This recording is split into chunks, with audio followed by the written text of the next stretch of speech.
Our guide is this profile piece we managed to get from Nug Notes. That's right, and our focus. A character based in New York City known as SoHo Terps. Some people apparently call him the Lord of Hashhattan. Ah, yeah. Quite the title. So our mission here, just working off this profile, is to really unpack who this person is in the context of this specific source. How he operates, what makes his approach seem so unique according to this piece. Exactly, and the profile gives some pretty specific details on his activities and how he's viewed. What jumps out immediately is that he's not presented as just like a regular seller. He's framed more as a private curator, invite only, and heavily focused on solventless products right there in NYC. Solventless first, always curated. That's a key theme in the source, yeah. And it's not just the hash, right? The profile mentions his rotation also includes select exotic flower in this same. Yeah, that glass. Heady glass. So think really complex, artistic glass pieces, pipes, rigs, chosen, as the profile puts it, with a sommelier's eye and collector's precision, which tells you something. It really does. It signals that this operation isn't about mass market stuff. It's way more about discerning taste, a very specific selection. Exactly. Less about volume, more about taste level.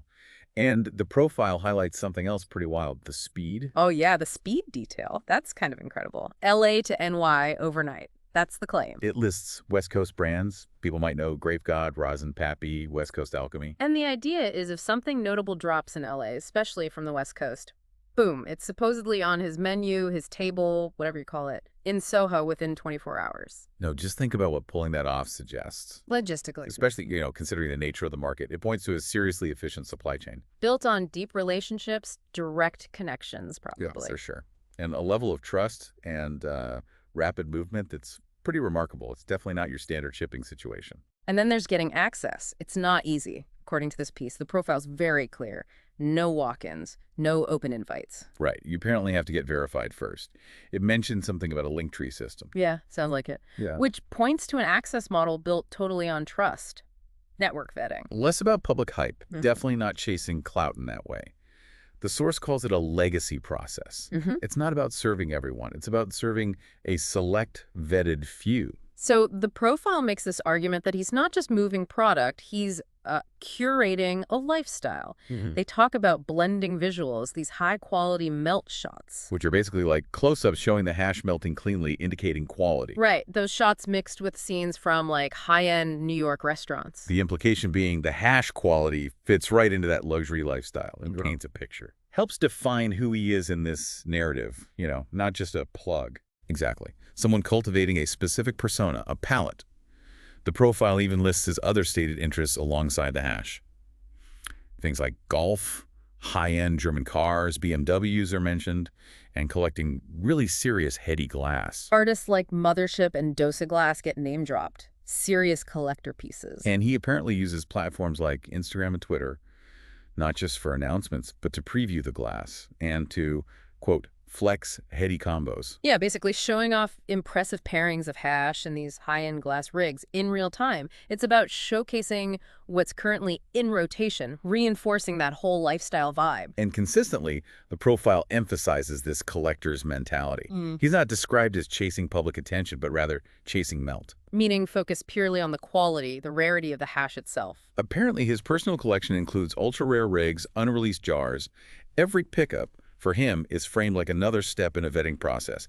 He's judging the quality constantly. And the summary the profile offers is, I think, really telling. They compare him to a Prop 215 era tastemaker, not someone running a modern licensed dispensary. Right. Prop 215 referring back to California's early medical marijuana law days, before the big recreational regulations.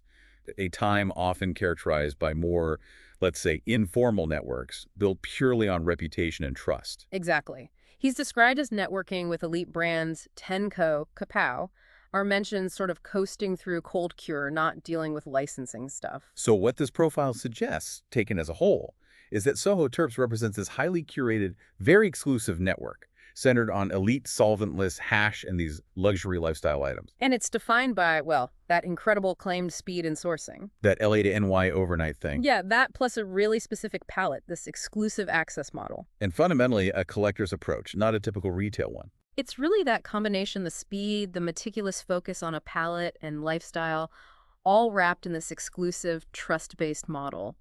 That's what makes this profile so interesting. It paints a picture of an operator thriving outside the usual structures. Maybe echoing those earlier pre-regulation days, like you said, where reputation and your network were absolutely everything. A system built almost entirely on demonstrated trust within a very, very specific niche. Exactly. Reputation seems key here, according to the source. So thinking about this Lord of Hashhattan profile, his whole operation as described, what does this level of connoisseurship, this speed, this exclusivity, tell us about value and access in niche markets today? It's a good question. You know, how can trust and reputation, maybe operating separately from formal regulation or conventional business, build and sustain such a distinct network? That's definitely something worth mulling over.